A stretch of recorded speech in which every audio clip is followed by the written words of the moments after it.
bearing.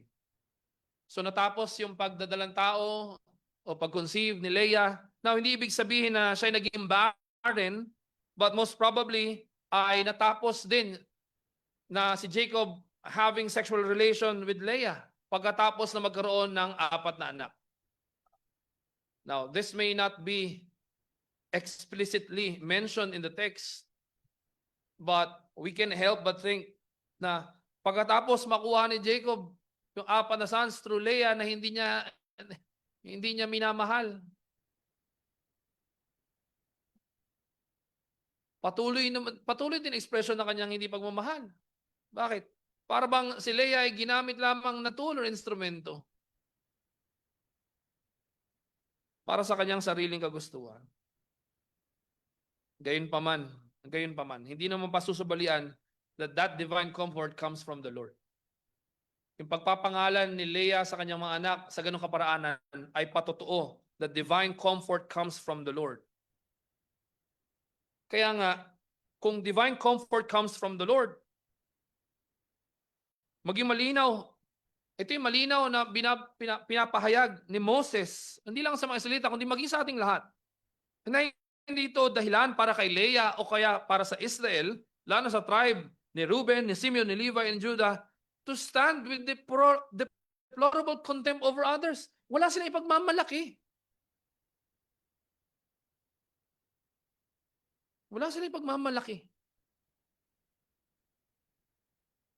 Lahat dapat ng pagkilala ay sa Diyos na siya nagkakalob ng tunay divine comfort. Mga kapatid, pakinggan niyo mabuti, no? Yes, Leah received divine comfort from the Lord para sa kanyang mga pagdarahop na pinagdaanan dahil sa pagkamuhi ni Jacob sa kanya. Pero yung ultimate divine comfort na binigay sa atin ng Diyos ay hindi isa namang bagay sa mundo na ito. Hindi yung asawa mo, hindi yung anak mo, hindi yung ari-arian mo, o ano pa man. Sa halip, maging malinaw sa atin na yung Diyos mismo, yung ating ultimate divine comfort. He Himself is our ultimate divine comfort. Why? Who from heaven has seen and heard all our afflictions because of our sinfulness. He came down from heaven to earth to bear all our sufferings and shame. He gave Himself to us in the person of our Lord and Savior, Jesus Christ.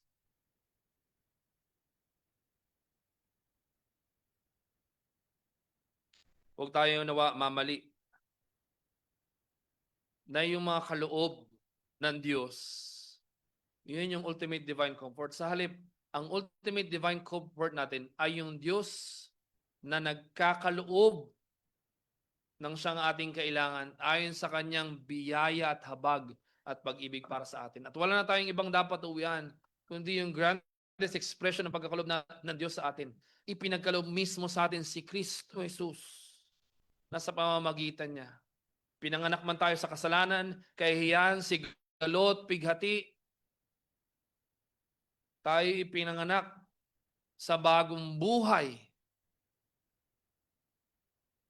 At hindi man ganun kainam yung pamilyang pinanggalingan natin o pamilyang inyong patutunguhan, makakaasa tayo that we belong to God who was pleased to reveal to us that He will glorify us in the return of our Lord and Savior Jesus Christ. Nawa, maging malinaw sa atin ito, mga kapatid. Our ultimate divine comfort ay ang Diyos mismo. At wala tayong ibang patunay na kailangan kundi si Kristo Jesus. Now, let's continue our exposition. Part number 2, point number 2. Napakaganda ng episode nung 29 verses 31 to 35, hindi ba? But the story doesn't end there. Pagdating sa chapter 30 verses 1 to 18, sa halip na divine comfort, ang makikita natin dito exemplified and championed by sinful women in the persons of Leah and Rachel ay fleshly confidence. Fleshly confidence. Tingnan natin mga kapatid. Sa verse 29, when the Lord saw, ang ganda ng pagkakasulat dito mga kapatid, lalo sa Hebrew, makikita mas maintindihan nyo, no? When the Lord saw, anong andulot? Divine comfort. When Rachel saw, hindi comfort, kundi contempt. Anong sabi? When Rachel saw. If God's seeing brought comfort to Leah, Rachel's seeing of God's blessing to Leah brought contempt. Not only Rachel's contempt upon her very own sister Leah, but also Rachel's contempt upon her very own self. Siya nga yung tumatanggap ng pag-ibig ni Jacob eh. Hindi yung kanyang nakatatan ng kapatid na si Leah. Pero ano naging dulot sa kanya? Dahil may anak na yung kanyang kapatid, at siya wala, she envied her sister.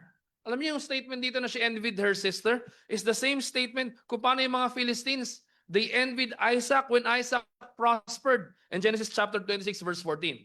He had possessions of flocks and herds and many servants so that the Philistines envied him. At anong ginawa ng mga Philistines laban kay Isaac?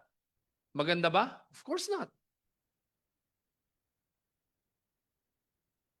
At yung pagkakagamit dito na she envied her sister, ina-anticipate din to mga kapatid kung paano yung mga magkakapatid na pinanganak sa kasalanan at pagkamuhi ay mag-i-envy din sa kanilang sariling kapatid na si Joseph sa Genesis chapter 37 verse 11. And his brothers were jealous of him and his brothers envied him. Ganun sabi ni Matthew Henry, pakinggan niyo mabuti mga kapatid.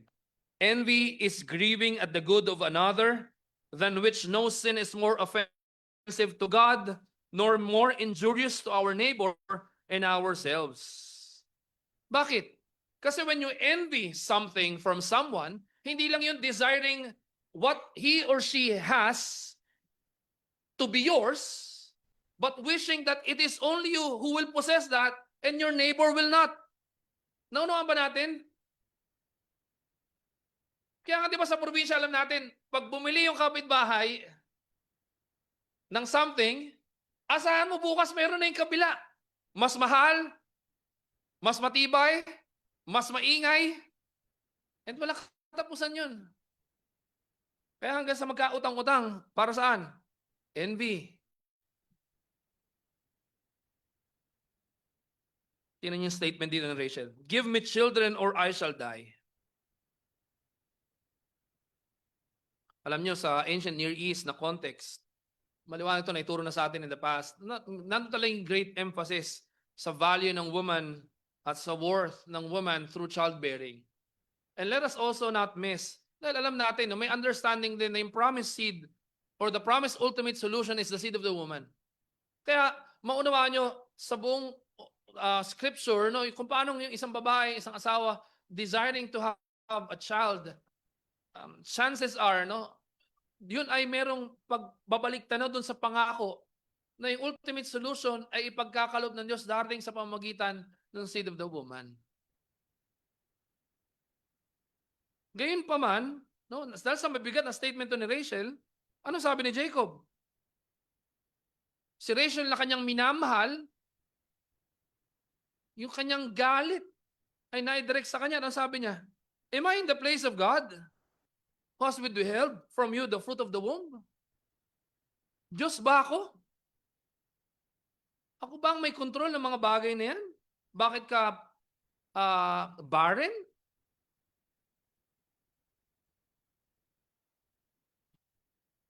Maganda ng sagot ni Jacob eh. Although siya may galit sa kanyang asawa na minamahal, maganda yung kanyang sagot. Ang problema, pagdating sa verse 3, hinahanap ko yung galit niya. Kasi when Rachel was consumed by her envy, ano kanyang ginawa? Verse 3. Narito yung aking servant, yung aking slave, si Bilha. Have sexual relation with her. At dahil sa aking servant or slave, ayon sa batas ng bayan, ng lupa, when she brings the child that she conceived through you into my lap or into my knee, legally, yun ay aking magiging anak. Alam natin to kasi pinagdaanan natin to dun sa kagustuhan ni Sarai. So yun nga yung nangyari. Verse 4, Binigyan niya nga yung kanyang servant na si Bilha as a wife or concubine.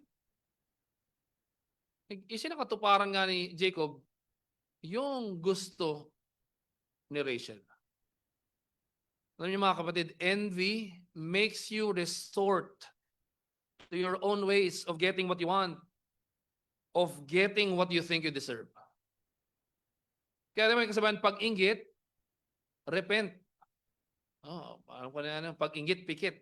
Repent. Pag-inggit, pikit. Ano pa rin yan? Your own way. Diba? Maingat tayo sa paggaya ng mga rinig natin. Pag-inggit, pikit. Sarili mo pa rin kaparaanan yan. Pag-inggit, repent. Bakit? Ano pagsisisihan? Mamaya i-flesh out natin. Alam mo mga kapatid, bagamat, or just because it is acceptable in the eyes of men, it does not necessarily mean that it is acceptable before God.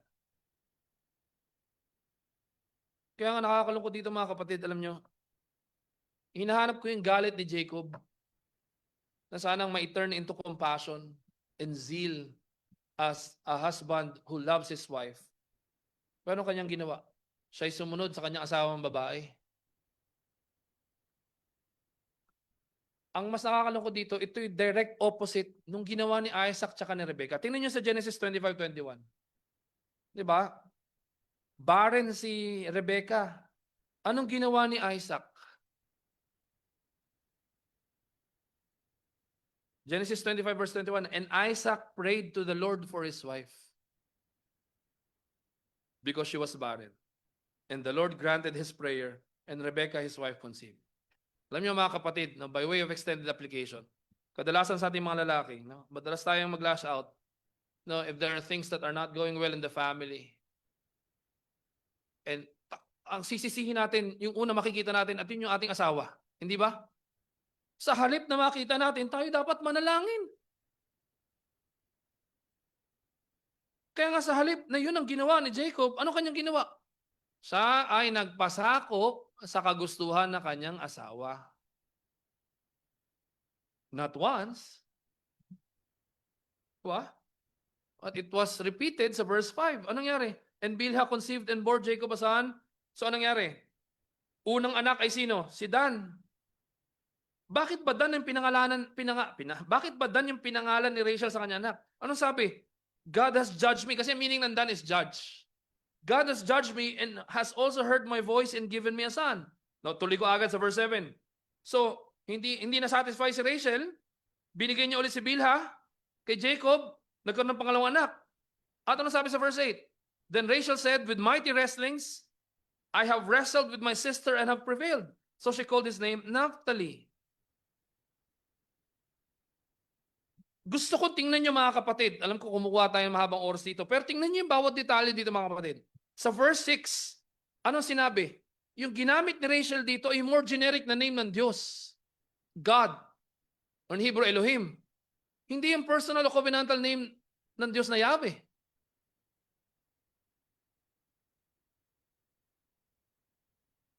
At ang mas malala, yung fleshly confidence ni Rachel, na pinangalanan niya yung kanyang anak ni Bilhah na sa kanya wika, na Dan, bakit daw?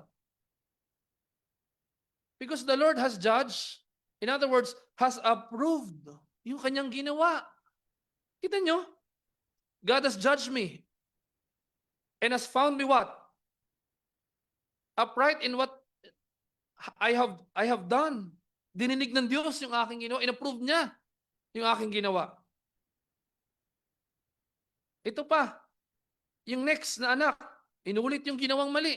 Naphtali, ano ibig sabihin nun? May wrestling. Yung pangalan ni Naphtali ay proclamation ni Rachel na na nagwagi siya laban sa kanyang kapatid na kinaiinggitan.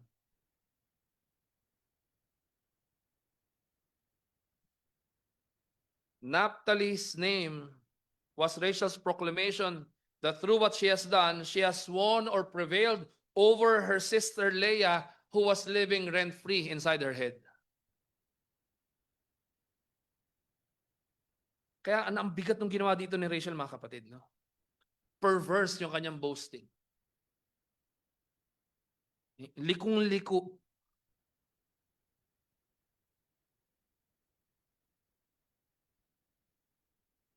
Ang masahol pa dito mga kapatid, ito.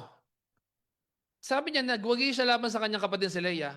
Pero technically, hindi siya yung tunay na nagbuntis. Naunawaan nyo? Legally, yes. But physiologically, biologically, naturally, hindi.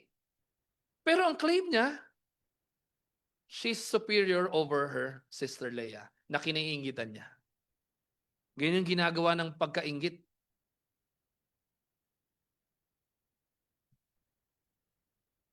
Binubulag tayo sa katotohanan, ginagawa tayong makakalimutin sa kabutihang ginawa sa atin ng Diyos at ng kanyang mga kinasakapan para sa ating buhay. And mind you, walang sa ating exempted dito. Araw-araw tayong nabobombard ng kasalanan ng envy. Kaya nga pag inggit, repent.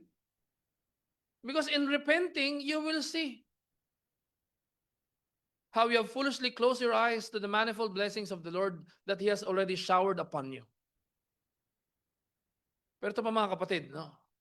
Total, halos ng buwan akong hindi nag-preach, kaya pagbigyan nyo na ako. Verse 9. To summarize in verse 9 hanggang 13, envy is contagious. Ang kainggitan ay nakakahawa. Wala pa namang, ano 95 na, walang mask na pwedeng mag-shield sa'yo sa, sa inggit. Nakakahawa yan. Unless you are what? Covered by the armor of God. And this is our Lord and Savior Jesus Christ and His gospel. Ang pagkainggit ay nakakahawa. Kaya nga nakalulungkot, bagamat divine comfort yung tinanggap ni Leah, as we have seen earlier. Pagdating sa verse 9, anong nangyari? When Leah saw that she had ceased bearing children, hindi na ako nanganganak Tapos, nga, nanalo ata talaga yung kapatid ko sa akin, nagayahin ko din. Diba? If you can't beat them, join them. Yun yung sinasabi ng mundo Bakit? Fleshly confidence. Ang tiwala nasa sarili mong kaparaanan, hindi sa Diyos. Anong sabi dito? No? Ganun din eksakto ginawa ni Leah. Yung servant naman niya.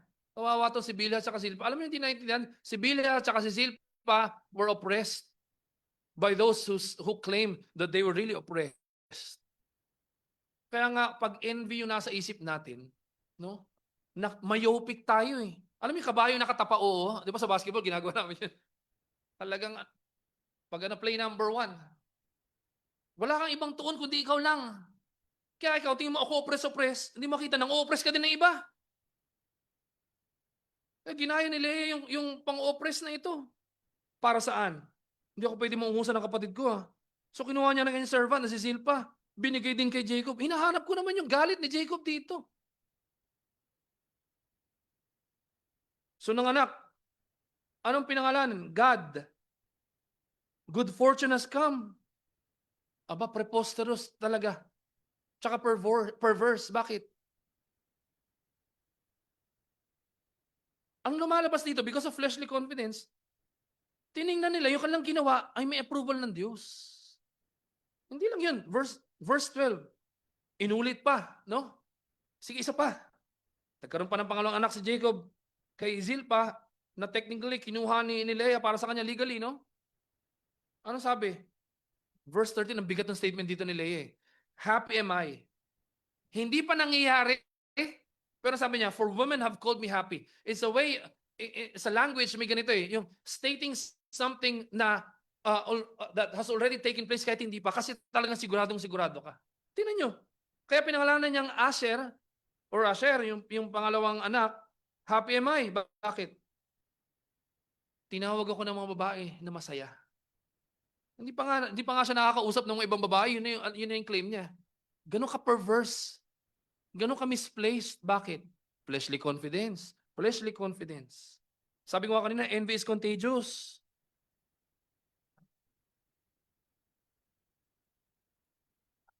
And I can't help but mention what Calvin himself has written. And I don't want to run the risk of doing injustice to what he wrote. So let me read word for word. Leah, pakinggan niyo mo buti. Wala yung pakinggan niyo mabuti sa sinunod niya. Leah sins still more grievously.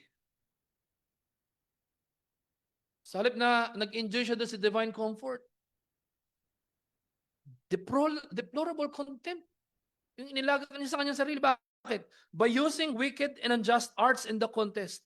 Within a short period, she had experienced the wonderful blessing of God, and now, because she ceased from bearing for a little while, she despairs concerning the future as if she had never participated in the divine favor. Ganun yung ginagawa ng envy sa atin, mga kapatid. Ginagawa tayong oblivious o ulyanin sa ginawa ng Diyos para sa atin kanina lamang. Kahapon lamang. Nakarang araw lamang. Nakarang linggo lamang. Nakarang buwan lamang. Nakarang taon lamang.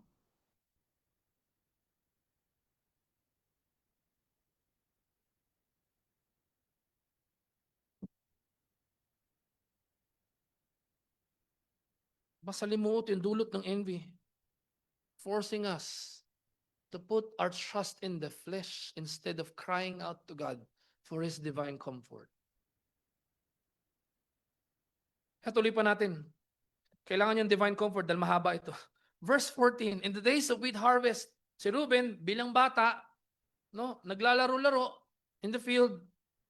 And we may say na accidentally nakita niyo itong mandrakes in the field. Kaya dinala ito sa kanyang nanay na si Leah. Nung nakita to ni Rachel, sabi niya sa kanyang kapatid na kanyang kiniinggitan, na kanyang kalaban, na siya rin naman nainggit din sa kanyang kalaban siya. No? Ano sabi ni Rachel? Pwede mo ba akong bigyan ng ilan dyan sa mga mandrakes na nakuha ng anak mo? Ano sabi ni Leah? Maliit na bagay ba para sa'yo na inagaw mo na yung asawa ko? Pati ba na may mandrakes ng anak ko, kukunin mo pa? Alam niyo bakit ganito yung pagkakasabi? Kasi yung mandrakes, mga kapatid, mahaba itong information na kuha sa ating pag-aaral, pero just to summarize it, yung mandrakes ay ang understanding nila and the way it is appreciated in aphrodisiac. Pag sinabing aphrodisiac, ito ay something, a substance or herb or whatnot na pinaniwalaan na nakatutulong to improve sexual desire and for sexual relation. No? Yung mga Chinese, yung Oriental, alam nila ito, it is a common practice. Yung mandrake ay isa sa mga nilikha ng Diyos sa nature na sinasabing nakatutulong or kapaki-pakinabang para sa purpose na yon, to enhance yung sexual activity or sexual desire for sexual relation. Bakit? Tandaan natin, di ba? Nag-cease na ng bearing si Leah. Tama? Tapos, hindi pa rin nagbe-bear ng son si Rachel. Nagkaroon lang siya anak dahil doon sa kanyang servant na ginaya naman ni Leah. So, sa madaling sabi, kailangan to ni Leah at kailangan din ni Rachel. Speaking of fleshly confidence. Pero ang sabi ni Leah, pambihira ka naman. No? Of course, I'm putting my emendation here. Inago mo na yung asawa ko. Inago mo pa para yung kailangan ko to win him back. Ano sabi ni Rachel? Sige, di ba parang pinapalaya na kita. Sige, ngayong gabi, sa iyo ang aking asawa. Sa kapalit ng mandrake na yan. Hindi ko maunawaan din mga kapatid sa ilang oras ko itong ginugol na aralin. No? Pero isang aking napupunta na para bang, dahil nga si Jacob, yung kanyang affection ay nakaset kay Rachel, na Rachel has control dun sa conjugal relation ni Jacob. No? Ay, by the way, nabanggit, nakalimutan kong banggitin. No? Itong dahil sa fleshly confidence, si Rachel nag-resort sa concubinage. Ganun din si Silpa, si Leah. Na para bang, yung being one man with two wives is not enough of a problem for Jacob. Diba? Huwag kayong maniniwala sa sinasabi ng ilang Indian na guru na how can a one woman satisfy a man? I'm saying this by coming from a place of love. One wife is more than enough of a problem. Kalukuhan niya magdagdag ka pa. Meron tayong kaibigang kasama noong nagbibiro, hindi ko naman siya papalitan, dadagdagan ko lang siya ng kasama. Ay, kahangalan na yun. Kalapastanganan yun. Tingnan mo, para bang Para bang kulang pa yung problema na si Jacob, isa, dalawa asawa niya, dinagdagan pa ng concubinage. So anyway, pagdating doon, ano nangyari? Kung paanong si Zilpa at si Bilha ay bagamat slave, parang prostitute na ginawang concubine, ganon din yung ginawang trato kay Jacob dito. Naging bayaran. Nakakalungkot, bakit? Ano sabi? Tingnan natin. Pagdating sa verse 16, hindi pa nakakapasok ng bahay si Jacob. Gwapo eh. Ba, matipuno kasi, alam natin kung paano pagkaka-describe sa mga patriarchs. Ano sabi? When Jacob came from the field in the evening, hindi na hinintay ni Leah. Talagang, dahil binili kita. Sinalubong ni Leah si Jacob, sabi, wala kang magagawa kundi i-fulfill mo tong obligasyon sa akin. Bakit? Kasi binayaran na kita. Hinahanap ko yung galit ni Jacob, hinahanap ko yung panalangin ni Jacob. Wala. Ano sabi? So he lay with her that night. Ang nangyari dito, mga kapatid, borrowing the words of one of the commentators, si K.A. Matthews, Jacob is a pawn in the hands of these two scheming women. Jacob, a schemer against his brother. And kahit makikita natin sa pagpatuloy, kahit kay Laban, dinaya siya ni Laban, mandaraya din siya. Ito yung katotohanan ng mga pinagmulan natin. Pero nakakalungkot, ang tapang ni Jacob sa una, di ba? Diyos ba ako? Pero nangyari, Jacob, as I mentioned earlier, Jacob, quote unquote, is a pawn in the hands of these two scheming women. Tuloy natin, mga kapatid, verse 17, and God listened to Leah. Oh, nakinig naman pala ang Diyos eh. Nagbuntis ulit si Leah. But note this very well. Yes, God did listen to Leah, meaning that Leah prayed to God.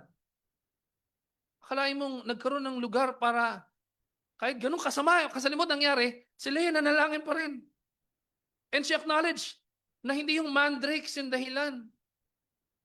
Tandaan natin, hindi binigay ni Leah lahat ng mandrakes kay Rachel. Di ba, some lang? So meron siyang tinira.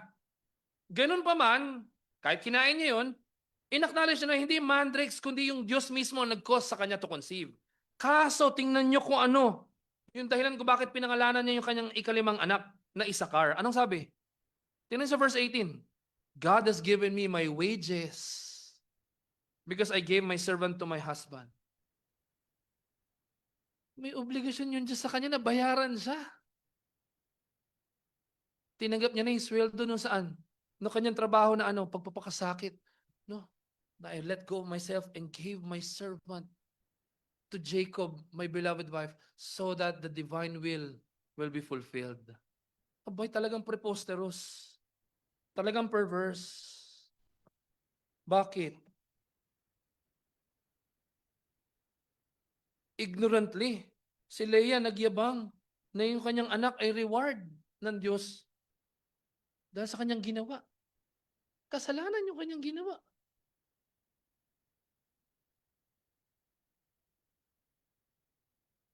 From Matthew Henry,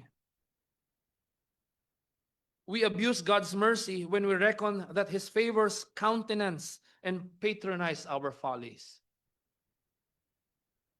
Inaabuso natin yung habag ng Diyos. Kapag ina-attribute pa natin sa Diyos, nakalooban niya yun. Yung yung ating mga kasalanan, kahangalan.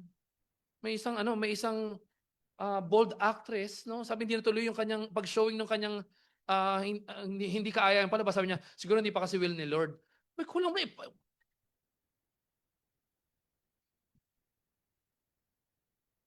Pero balik tayo doon, mga kapatid. Sa pinaka point of contention dito, envy.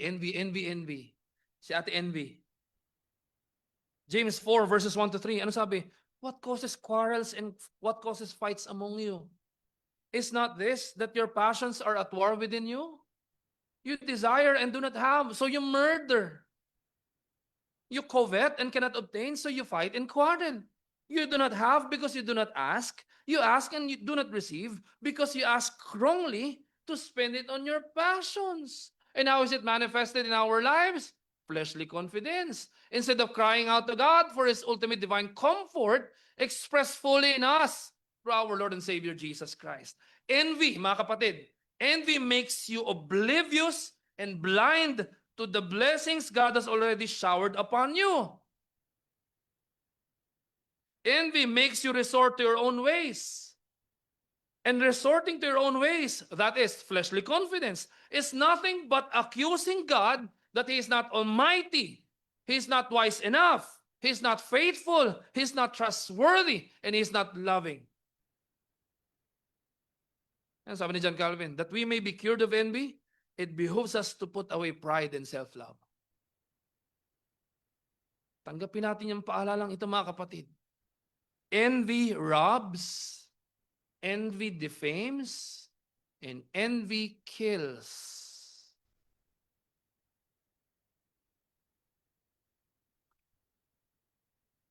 Ang masama pa sa envy, pag yung ating kapwa pinagpapala ng Diyos, dahil sa inggit, di natin nakita pinagpapala din tayo ng Diyos, kinagagalit natin na mabuti ang Diyos. Naunawan ba natin? Pag tayo naiinggit, nagagalit tayo dahil mabuti ang Diyos. Ulitin ko, pag tayo naiinggit, kinagagalit natin na mabuti ang Diyos. Kaya pag inggit, repent. Hindi resorting to your own ways. Not because of fleshly confidence, but by remembering that you don't have any reason at all to accuse God of being unfaithful to you. Bakit? Instead of fleshly confidence or resorting to our own ways, God points us to the one who did not insist on his own way, but humbly submitted to the will of the Father, to the divine will for the salvation of children born in sin and hatred, to be born again unto sanctification and holiness for God. Si Kristo yung kasagutan ng pag-iinggit. Bakit? Si Kristo nga may karapatan at lahat. Hindi niya pinilit yung kanyang sarili. Ano kanyang ginawa? Pagpapakababa para iligtas yung mga taong walang ginawa kundi mainggit. At dahil sa ginawa ni Kristo, hindi niya tayo iniwanan dun sa ganung kalagayan, kundi pinupuno yung ating puso't isipan ng katotohanan. Wala tayong dapat ikainggit sa mundong ito, sapagat lahat ng kayamanan sa kalangitan ay binigay ng Diyos Ama sa atin sa pamamagitan ni Kristo Jesus. Yun ang tugon. Hindi yung healing my inner child, deserve. Huwag kayong mamali ng kaisipan. Ako'y gusto ko ding mag-aalis. No. Nung meron kaming consistent meeting, sabi ni Ezra, papunta na ako dyan, ano gusto yung pabili? Nilagay ko agad, no? Siyempre, context nyo, aming kakain, nilagay ko before. Protro. Yung sapatos na gusto ko. No? Pabiro. Pero minsan, jokes are half made. Diba? Ang sagot sa inggit, hindi yung gumawa ng sarili mong paraan. Bumalik ka sa trono ng biyaya ng Diyos dahil kay Kristo Jesus. And in doing so, you will stir up the jealousy of others in the sense that they would also want to belong to the God whom you worship in spirit and truth. Kaya nga sa kabila ng kapangitan na ito, sa kabila ng 11:30 na, point number 3, authentic comfort. Verses 19 to 24 ng chapter 30. Anong nangyari? Nagbuntis ulit si Leah. At ipinanganak niya kay Jacob yung ika-6 na anak. Ang kagandahan dito, sa kabila ng kapangitan nangyari dito, no? Ano sabi ni Leah? Pinagkalooban. Hindi binayaran, hindi ni reward. Pinagkalooban ako ng Diyos ng mabuting kaloob. At dahil sa ginawa ng Diyos, pagtitiwalaan ko na ako'y kikilalanin na aking asawa. Kaya ano kanyang pinangalan? Zebulun. Kaya hindi lang lalaking anak ang binigay ng Diyos sa kanya, binanggit din na siya'y pinagalooban ng daughter, babaeng anak na name is Dina. Na huwag kayong magulumihanan. Bakit? Pagdating sa babae, wala nang binanggit. Binanggit dito si Dina, hinahanda tayo doon sa darating na account kung saan on the account of Dina ay something happened to the sons of Israel. And later, we will spend time for that.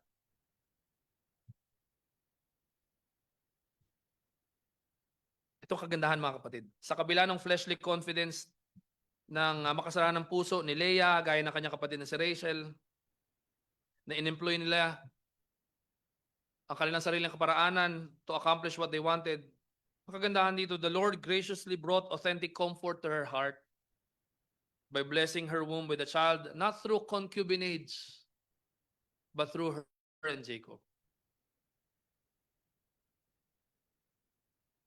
Kaya ang ganda ng sinabi ni Matthew Henry, I can't help but post it on Facebook. Sabi ni Matthew Henry, what is the matter of our rejoicing ought to be the matter of our thanksgiving. Ang kadalasan sa atin, nagtatapos tayo dun sa rejoice. Uy, meron ako. Pero ang ginagawa ng Diyos sa pagkakalob sa atin, hindi lang solely para ma-enjoy natin kalob na yun, kundi kilalanin natin, mayroong Diyos na nagmamahal ng tapat sa akin. Magandahan dito, hindi lang kay Leah. Kung contagious ang envy, mas contagious ang biyaya ng Diyos. Verse 22, then God remembered Rachel.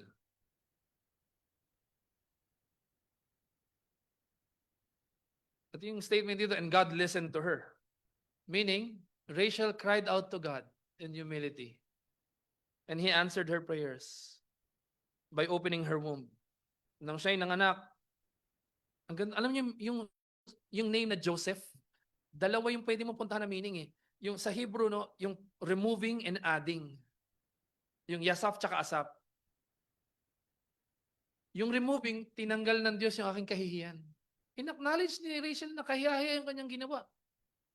Pero tinanggal yun ng Diyos. At hindi lang pagpapalain ako ng Diyos at dadagdagan pa ako. Hindi lang itong anak na ito na si Joseph. And ako'y naniniwala, nananalig, that the Lord will add to me another son. Anticipating yung pagkakapanganak ni Benjamin. Ganda ng ginawa dito ng Panginoon sa buhay na magkapatid na ito na asawa ng isang taong makasalanan.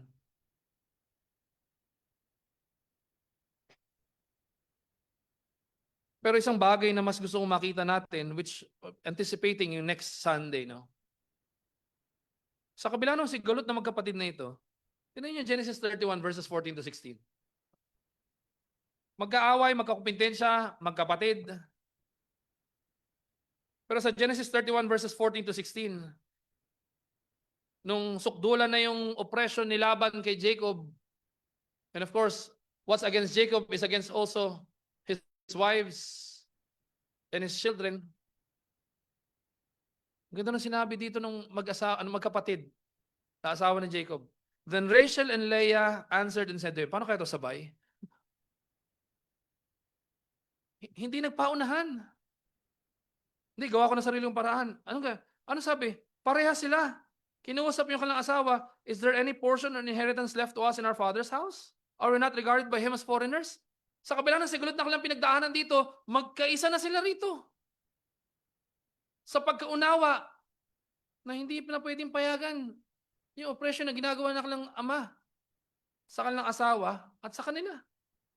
Are we not regarded by him as foreigners? For he has sold us, and he has indeed devoured our money. All the wealth that God has taken away from our father belongs to us and to our children, holding to the covenant promise. Pero maganda rito, now then, listen to me. Hindi ganun sinabi ni Leah. Hindi rin sumagot si Rachel na, hindi, ako dapat ang pakinggan mo. In unison, in one heart, ang sabi nila, whatever God has said to you, do.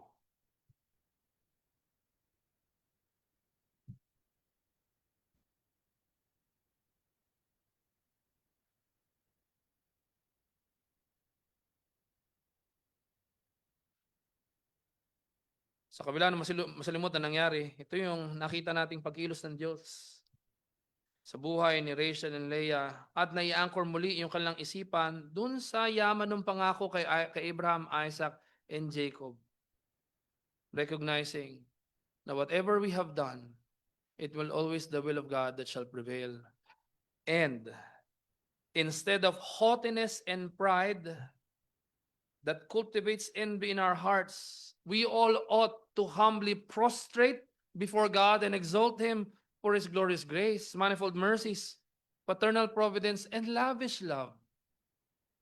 Kaya nga, balikan natin yung thesis ng ating sermon, mga kapatid, no? Bilang pagtatapos. Hindi man Zebulon na aking pangalan. Napakaganda na aking pangalan, Kirby. O, bagamat na minsan natawag akong Kimberly. May pa nga Chris B. Pinakamasama, Jerby. Parang diretso CR, ano. Pero ang pangalan is actually shortened by Kirkby, meaning churchman. Kirk Church. Pero ang pangalan naman ay Dominador o ano pa man. Alam natin, right, napakaganda ng pangalan mo, lahat tayo, gaya na itong mga anak na to, pinanganak tayo saan? Sa kasalanan at sigalot at kamuhian. Pero ano yung pag-aasa natin? Hindi man perfecto yung pamilya natin. Hindi man tayo lumaki sa kompletong pamilya. O ano man pinagdaraan natin. Hindi man sa immediate family natin. But yung sa pamilya nakapaloob sa atin. Pwede tayong manahan na may kapayapaan at magkaroon ng tunay na kasiyahan sa ating mga puso dahil sa katotohanan ano? Dahil sa glorious grace ng Diyos, sa kanyang manifold mercies, sa kanyang paggalinga sa atin bilang ating Ama. Tayong pinanganak sa kasalanan, sa pagkamuhi, sa sigalot. The promise remains true. The promise remains the truth that we can hold on to. We have been granted the privilege to be called God's covenant people. Through what? Not through fleshly confidence, but through the gospel of Jesus Christ, the Son of God, the promised seed. Para saan? Not for our material prosperity, not for earthly affluence, but for the salvation and healing of all the nations. Yes, kahit Pilipinas, kahit anumang pinaharap natin ngayon, totoo pa rin yung pangako ng Diyos. Through Jesus Christ, all the families in the earth and all nations shall be blessed. Yeah, let me leave this to you before we see the gospel of Christ made visible to us through the sacrament of the Lord's Supper. Panghawakan nyo ito, mga kapatid. All the animosity and hatred in this hostile and cruel world would not nullify the affection and love of the holy and covenant God. He hearkens to our cries, and our guarantee is no less than our Savior Lord Jesus Christ. Again, all the animosity and hatred in this hostile and cruel world would not nullify the affection and love of the holy covenant God. He hearkens to our cries, and our guarantee is no less than our Savior Lord, Jesus Christ. Let us pray. Aming Diyos, maraming salamat po sa biyaya ng iyong salita, nakasentro sa Ebanghelyo namin Panginoon Kristo. Nawa ito po'y tumimo sa aming puso at isipan. Nang sa gayon, wag kami magtiwala sa aming sarili, sa aming sariling kaparanan, kundi mapaalalahanan kami ng iyong divine compassion ay nakaset upon us. Hindi yung divine wrath mo, Diyos, kundi compassion for us. Kaya meron kaming tunay na comfort. At ang katibayan namin ay walang ba, kundi si Kristo Jesus, na siya nagkaloob sa amin ng sakramento ng banal na hapag na ito para sa katatagan sa aming pananampalataya hanggang sa kanyang pagbabalik. Salamat o Diyos. Lahat po ito ay aming pong pinagkakatiwala at pinagpapasalamat sa ngalan ni Kristo Jesus. Amen. Tayo po'y dumako sa ating pong pakikibahagi sa banal na sakramento ng ating Panginoon sa kanyang banal na hapag. Ulit-ulit niyo pong naririnig na ito'y tinalaga ng ating Panginoon ayon sa kanyang pangako ng lahat na nagsisisi sa kanilang mga kasalanan at nananampalataya kay Kristo Jesus. Maliwanag ang salita ng Diyos. Whoever feeds on my flesh and drinks my blood has eternal life, and I will raise him up on the last day. For my flesh is true food, and my blood is true drink. Kaya natin ito isinasakatuparan dahil ito yung aral na nating tinanggap na siyang aral tinanggap din ng mga apostol. Tulad ni Apostle Pablo sa 1 Corinthians 11 verses 23 to 25. For the Lord Jesus on the night when he was betrayed took bread, and when he had given thanks, he broke it and said, "This is my body which is for you. Do this in remembrance of me." In the same way also, he took the cup after supper, saying, "This cup is the new covenant in my blood. Do this as often as you drink it in remembrance of me.